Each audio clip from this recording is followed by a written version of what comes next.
So first question I have for you, Terry Easdale says you've been with them, and he says you're one of the best they've got in the Alabama Forestry Commission. Tell me how long you've been with them and how long you've been doing this kind of work. Well, I started with the Alabama Forestry Commission in 2005 as just a greenhorn ground guy, and I've been with them for 19 great years. Along those 19 great years, I've got to experience many fire seasons here in Alabama. I've got to experience many fire seasons out west, Florida, Georgia, Mississippi, just all kind of states, and got to bring all that experience back here to Alabama. Yes, sir. So I know you said you worked last night till midnight. Tell me what the last couple of weeks have been like as we've been under a really bad drought. Well, usually when fall rolls in, we usually get we have a spring and a fall fire season. Fall rolls in, August, September, October is the driest months of the year, of course.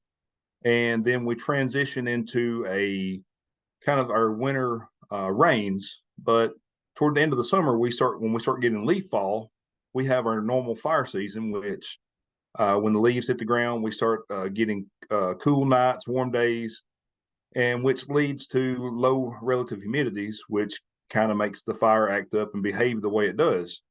But we go a couple of weeks without rain, those fuels start drying out and they become more volatile. And when they start doing that, the fires are a little bit more aggravating, a little bit more harder to contain. And then you have to put more resources, more time, more effort, and you have to go back and check your fires and just keep a close eye on them because used to when we first started, when I first started in 2005, there wasn't all the structures in the woods. Everybody's moving out of the cities, moving into the wildland urban interface, and everybody wants to live in the woods. They want to have a bigger piece of property. They want to have their own place that is just their private getaway. And so now we have to start dealing with that a lot more and a lot more often. And so when fire season rolls around, it makes it just a little bit more difficult as years goes on. No, I can definitely see that. Now then, where do you primarily work when you're in Alabama? Is it the Tuscaloosa, Walker County area? Do you come into North Alabama? Where are some of the areas you cover? Well, my home base, I work in the Warrior Work Unit, which consists of Walker County, which is my home base. That's where I live at. But our Warrior Work Unit is Walker, Tuscaloosa, Bibb, Greene, and Hale counties. So we can work in, our crew all works together wherever we're needed within the work unit. But let's just say Winston County, Franklin, Marion, Coleman, Blunt, Jefferson, they need our help. We don't have fires going or they've got more fires than they can handle. We're able to shift people around to help cover where we have just not enough firefighters at. Now, I know you probably worked that big fire in the Brookwood area in Tuscaloosa this week. Tell me a little bit about that fire and what it presented for you. Well, before we got to that fire, we knew that day was going to be a pretty good fire day. And so we're the main thing what we do in the mornings, we come in after a long night of fighting fire. We come in, we make sure our dozers are filled up, our trucks are filled up, ready to go. Do a lot of maintenance, blowing out air filters, just making sure that the little things aren't going to bite you later because that dozer is your lifeline. If that thing goes down on the fire, you're stuck. So we try to keep those in tip-top shape. But around 2:00, we got a call from the local resources saying, "Hey, we need more dozers. We need more manpower. Can y'all come?" And so our work unit manager, Chris Wright, he was my direct supervisor. He's over the Warrior Work Unit and the Tuscaloosa, Hale, Greene, Bibb County Work Unit. So myself and him, we started that way with our Walker tractor and met up with the Tuscaloosa, Hale County, and Bibb County tractors. And when we got there, you could see the fire from when we left Jasper. You could see the smoke plume because that day was nice and clear, and usually clear skies brings erratic fire behavior.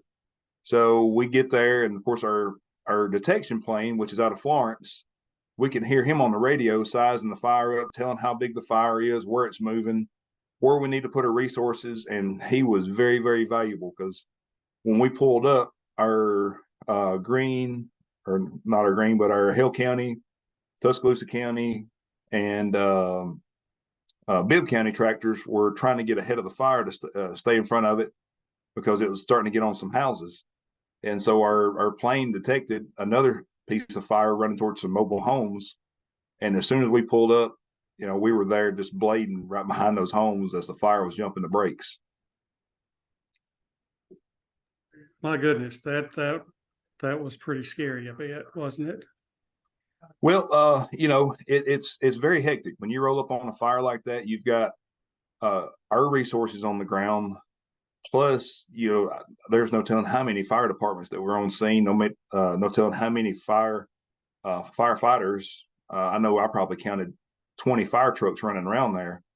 And then you had, I noticed at one point there were contractors helping us out. There was guys pulling up in hydro seeders that they had been out, just these big 3,000 to 4,000 gallon tanks on the back of their trucks. They're backing up to these structures, helping us out. They're helping the fire departments out just because there wasn't enough manpower, and it was all chaos. Because, and we'll go back to what I had talked about before, the wildland urban interface. Everyone's building out in the woods, and sometimes they don't have defensible space. And when we pull up, fire's just lapping at the back of a lot of these structures because there's not enough defensible space. And so that makes it really hectic. Instead of just being able to go out in the woods and fight fire, now you're having structures you got to defend. You've got to worry about utilities you're going to dig up, or power lines, septic tanks, just things like that. You've got to kind of mitigate as you're on the fly trying to stop these fires and trying to get a grasp on what's really happening. So we relied on our detection plane really heavily to paint us a picture of exactly where we needed to be and what we needed to be doing. So I know it was that road in particular, the roads made just a big oval circle, and on both sides of the road was houses, and then in the middle was a pocket of woods that the fire was just really running through. So we had our work cut out for us, just trying to defend structures instead of just fighting fire. I know you took some video in that fire. Put us inside the dozer cabin with you, what you're seeing. Just really put us there, the viewer, like what you see when you're cutting these fire breaks and fighting fire. So when you're in the dozer cab, situational awareness is always the key role. You've got to know what your fire's doing at all times. You've got to be seeing what your fire's doing. You've got to know the distance between you and the fire. You've got to know where your escape routes and safety zones are. If you can't get out of there safely, or you can't get your dozer tucked away in a spot in case that fire, in case it jumps up and starts making a good run at you, you're going to be trapped. So those are things that we're trained to do, and we're constantly looking out for, not only ourselves, but if you notice in some of the videos, there's a lot of ground guys with us. Each dozer usually has a ground guy with it. So you're providing for your safety and your ground guy's safety. And, so you're looking ahead, you're looking at the fire, seeing what the fire's doing. You're looking for structures, you're looking for openings, you're looking for places where you can pinch a fire off that doesn't burn as hot, because different fuel types in the woods, different leaves burns at different temperatures. And you're looking at ridges, you're looking at valleys of where you can stop this thing at comfortably. And you're making split-second decisions based off what you're given. And when we arrived, we had daylight. Our main objective was to do as much work as we could while we had good daylight, because at night everything goes away. You don't see the road that's 30 feet away you're paralleling. You don't see the structures that you're getting close to. You don't see utility lines. So you've got a lot on your plate at once. Plus you've got the radio that's going off in your dozer, because you're listening to fire departments, you're listening to our detection plane, you're listening to our firefighters on the ground trying to make tactical decisions. And so you've got a lot thrown at you at once. Plus you're trying to operate the bulldozer and make sure you're not hitting these utilities. You're not dropping trees on your ground guy that's supposed to be a tree and a half distant back, and then you're trying to weave yourself through the woods and trying not to damage your dozer, because what we put our dozers in isn't really what they're made to be doing. Those bulldozers are made to clear pads, clear houses, house pads, or just clear on a controlled environment. And we take them and put them to their max. and just do a lot of unique things with them. Because everywhere we fight fire, it's not completely flat. It's ridges, and you get into that part of Tuscaloosa County, it's very steep. It's a lot of ridges, a lot of valleys, a lot of drains, a lot of creeks, a lot of high walls. So you've got all that in the mix as well, along with the fire that's acting erratic. So there's just so much going on in the inside that dozer. And a lot of people don't understand that. They see the dozer operator drive by and they're like, oh man, he's just having a good time in there. But in all reality, he's providing safety for the guys around him. He's trying to figure out the best route and the best way to protect life and property. Oh, there's got to be so much that goes into it that just a regular person like me would not ever. I mean, I couldn't do anything close to anything like that. It's amazing to do all that. You've been around, you said, since 2005, and you've seen a lot. How does this fall fire season compare to other recent years? I know it's been, like they said, 2016. It's been this dry in Alabama. How does this year compare? Is it like 2016, or is it worse or better? Or? Well, when I first started, we had a pretty good fall fire season. It seemed like we had arsonists running around all the time, and weather patterns do happen. We were in a drier weather pattern when I started in 2005, and I remember we went like from 2005 to maybe 2010, maybe 11, and had pretty good fall fire seasons. Not quite to the extent of what we're having now, because we didn't really go through a drought, but they did go through a drought in 2001. Or I think it was 99 and 2000, they had some extreme droughts. Then I hire on in 2005, and we had a really good fall fire season for about 2 weeks in 2010, where we had a bunch of units to come help us out here in Walker County. Then we fast forward a couple of years to 2016. We had just a normal fire season, one to two fires a day, very easily to contain because we wasn't in droughts. Droughts play a major role in containment of fires, of whether we can just put a line around it and go home, or when you start getting into a drought, we've got to put a line around it. We've got to mop up. We've got to make sure snags are down. We've got to make sure our lines are wide. We've got to go back and check that fire because it is our responsibility. And we hit 2016. 2016 was a very big eye opener for our agency. One, we were understaffed. Our equipment was in really bad shape. But in the past couple of years, hats off to our leadership for getting us more firefighters, reaching out and doing the work they've done to get us more firefighters. The firefighters we've got, they're young and they're learning, but the good thing about it is they've got some older guys they're learning under, and we're getting better equipment. They've reached out and they've done the legwork and got us some better, more safer tractors to suppress fires with. And then we roll into from 2016 to this year. Really hasn't been many fire seasons. We've been in a wet pattern since 2016. We got behind on our prescribed burning just because there wasn't the ample amount of days to burn. We just had a handful of good days to burn. Fall fire season was like maybe a week of just a handful of fires. And now we get into this we're in a pretty heavy drought right now. We get into this along with fall fire season, not quite 2016 status yet, but if we continue these patterns, we'll get into it very, very quickly. We're in the drought status already, and our fire analyst Ethan Barrett had run some numbers a couple of weeks ago, and his numbers showed, he compared them to 2016, and we're about a month behind the same months and parameters as 2016.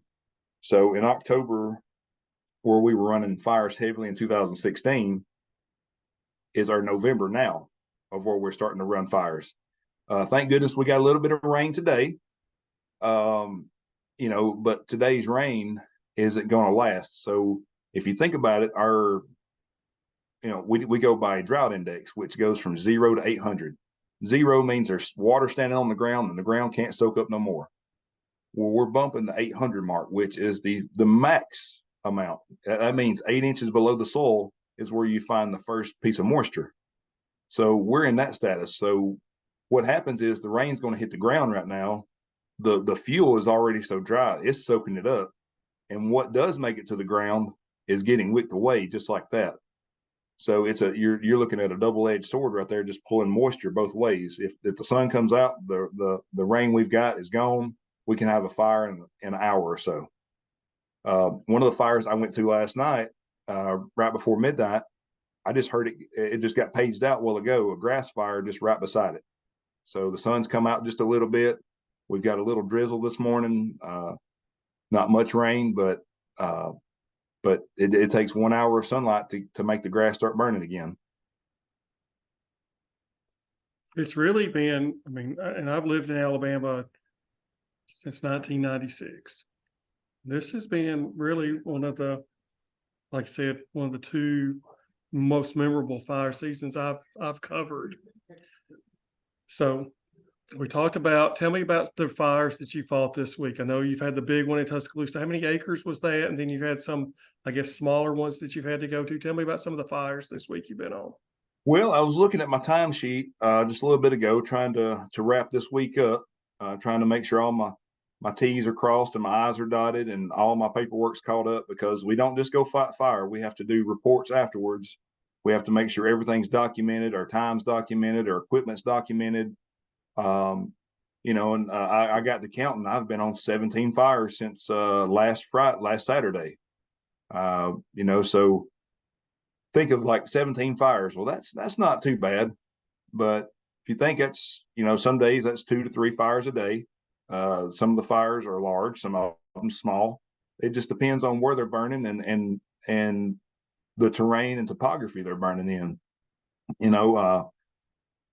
Much of Walker County is very steep terrain, and the mining country we have natural barriers such as bluffs and deep hollows, and then we have man-made barriers such as high walls and old mining land that hasn't been reclaimed, and then we have reclaimed mining land that looks like a picture you took in Montana. So it's very unique, and so those different things create different fires, and the fires burn different.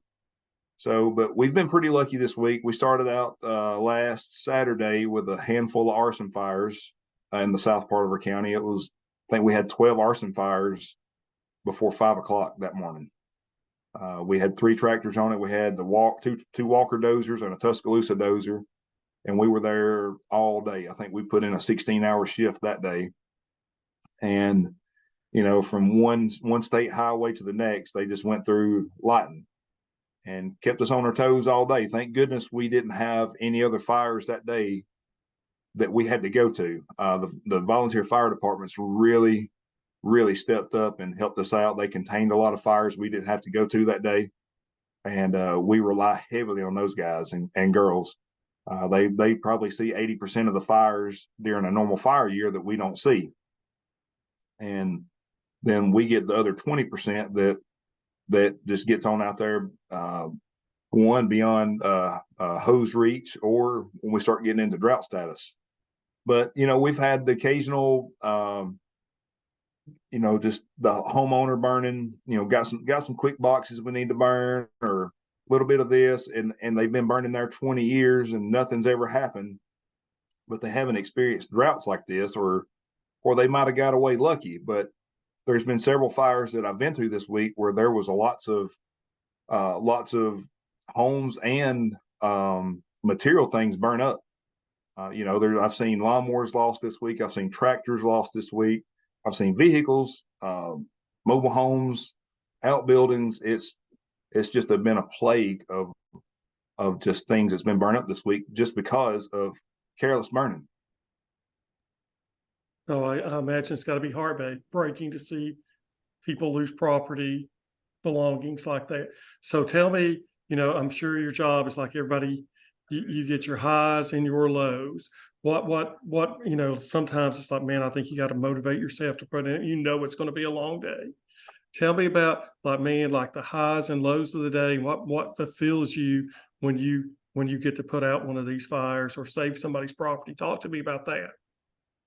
Well, nobody wants to see fire burn. Nobody wants to see people lose their homes or, when we pull up, a lot of people are glad to see you. They've been out there, they've been fighting it. They've been, the homeowner, if a fire gets away from them and they're scared to death, they've been out there and fire will make you do some really crazy things because people panic when fire gets away from them. We're professional burners and we burn a lot of acres during normal burn seasons when we can burn.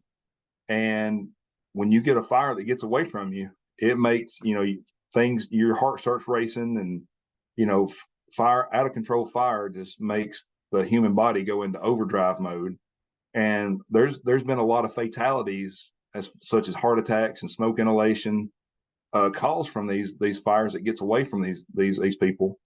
But when we pull up and we're able to help these people out, help the citizens of our county and our state out, it's just, every one of us that does this job, it's just like the volunteer firefighters. You've got to have a passion for your job. You've got to have a passion for helping people. And all the people that work in this agency, they all have that passion of wanting to help, people, want to help people out. And probably the worst day of their life, we're there to step up and help out and try to bring order back and get things under control. And, when everything's said and done, you see them take a big, deep breath and, but it's things we see every day and you kind of get used to it. But when you start losing structures and you start losing properties and values there, it's a little different shift. We're not used to that, but we're glad we're available. We've got the units and the manpower to help, offset that and be there at a moment's notice. Like these past couple of weeks, we know every day we're going to have a wildfire. So our crew, which is a 4-man crew here out of Walker, we get here, we check our equipment out, we make sure everything's full, we make sure we got our lights and our flashlights are charged, we've got water in our coolers, our phones are completely charged, everything's ready. And sometimes you still don't have enough. Some nights it gets to be a cool night and the guys on the ground, they're out there, if you're not close to the fire or when the fire goes out, a little bit chilly, be like, man, I wish I'd have packed that sweatshirt or I wish I'd have packed my other fire jacket or whatever. But vice versa on the bulldozer, you're sitting in the bulldozer and your windows start fogging over because the heat and you got a little bit of air going in there. And so you're having to play around and trying to get it set just right inside the cab of the dozer. But, overall, this is what we were hired to do is help protect our great state, the natural resources in our great state. And I'm just glad I'm a part of that. Well, I think I've seen your videos. You do great work. It's looks like it could be pretty intense. Do you have a final word that you want to tell people about the fires and precautions that need to be taken?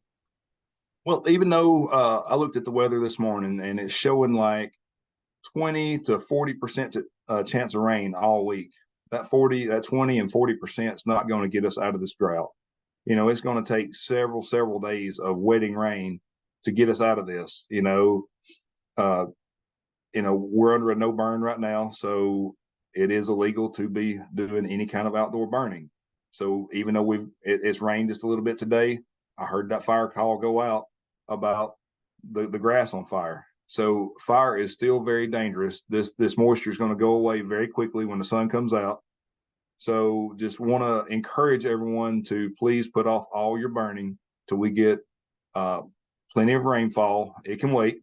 Nothing like all those Amazon boxes, they can wait. Well, Mr. Berry, you've been more than kind with your time. I really appreciate you. Thank you for all your hard work because it's showing and it's making a difference for everybody. I really appreciate your time. All right, man. Thank y'all so much. Thank you. Have a good afternoon. All right. Take care. Bye-bye.